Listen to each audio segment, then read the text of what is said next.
ইউনেস্কোর বিশ্ব ঐতিহ্য হিসেবে স্বীকৃত এই বিহারটিতে রয়েছে বুদ্ধের পবিত্র দন্তধাতু। আজকে আমি আপনাদেরকে জানাবো শ্রীলঙ্কার ক্যান্ডি শহরে অবস্থিত এই দন্তধাতু বিহার বা তুত্রিলিক বিহার সম্পর্কে কিছু অজানা তথ্য। Hey everyone, this is Shyama and welcome to my page Shyama's desire. চলুন এবার ঘুরে আসা যাক সেই বিখ্যাত বিহারটিতে।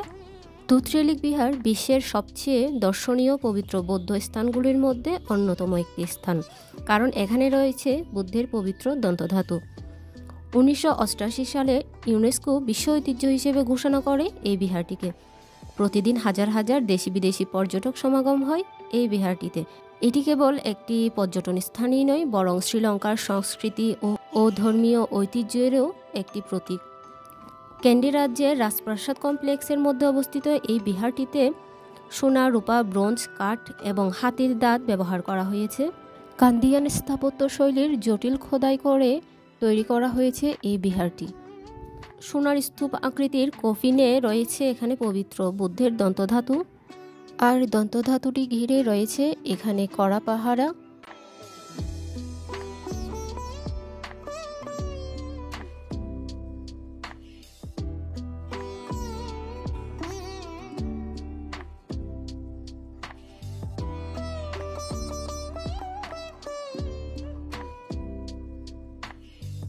এই বিহারটিতে দুটি মিউজিয়াম রয়েছে।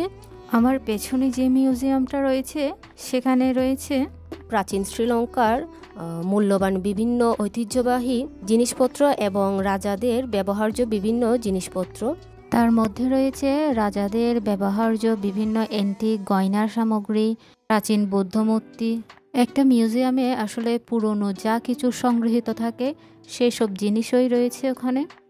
আর এই পাশের এই বিল্ডিংটা হচ্ছে দ্বিতীয় মিউজিয়াম, আর এই মিউজিয়ামটাতে রয়েছে বিভিন্ন দেশের বৌদ্ধ ধর্মের ইতিহাস সংবলিত বিভিন্ন তথ্য, আর বিভিন্ন দেশে বৌদ্ধ ধর্মের ইতিহাস সংস্কৃতি সেসব নিয়ে কিছু প্রামাণ্যচিত্র, আর সেখানকার পুরনো স্থাপনাগুলো যেগুলো কালের বিবর্তনে অনেকটাই ধ্বংস হয়ে গেছে সেই সব পুরাকীর্তিগুলোই এখানে সংরক্ষিত আছে। আর সেই দেশগুলোর মধ্যে রয়েছে বাংলাদেশ, ভারত, পাকিস্তান, আফগানিস্তান, চীন, জাপান, কোরিয়া, থাইল্যান্ড, সিঙ্গাপুর সহ বিভিন্ন দেশের বৌদ্ধ ধর্মের ইতিহাস এবং ঐতিহ্যবাহী বিভিন্ন স্থাপনাগুলির পুরাকীর্তি। সেখানে প্রতিটা দেশের এক একটি কর্নার রয়েছে।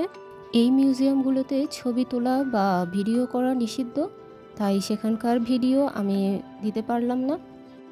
বুদ্ধের পবিত্র দুটি দন্তধাতুর ধ্বংসাবশেষ একটি শ্রীলঙ্কায় এবং আরেকটি চীনে সংরক্ষিত আছে। 371 খ্রিস্টাব্দে রাজা কীর্তিশ্রী মেঘবর্ণের রাজত্বকালে রাজকুমারী হেমমালা এবং রাজপুত্র দন্ত প্রাচীন ভারতের কলিঙ্গ শহর থেকে এই পবিত্র দন্তধাতু শ্রীলঙ্কায় নিয়ে এসেছিলেন। কথিত আছে রাজকুমারী হেমমালা তার খোপার বা চুলের সামগ্রীর মধ্যেই এই দন্তধাতু লুকিয়ে রেখেছিল এবং পরবর্তীতে ছদ্মবেশে ভারত থেকে শ্রীলঙ্কায় বুদ্ধের এই দন্তধাতু নিয়ে এসেছিলেন। তুত্রিলিক বিহারের পাশেই রয়েছে ক্যান্ডির অন্যতম আরেকটি দর্শনীয় স্থান, ক্যান্ডি লেক। এই লেকের শান্ত জলরাশি আপনাকে মুগ্ধ করবেই। একটু সন্ধ্যা হলেই লেকের চারপাশ আরও মনোরম হয়ে ওঠে।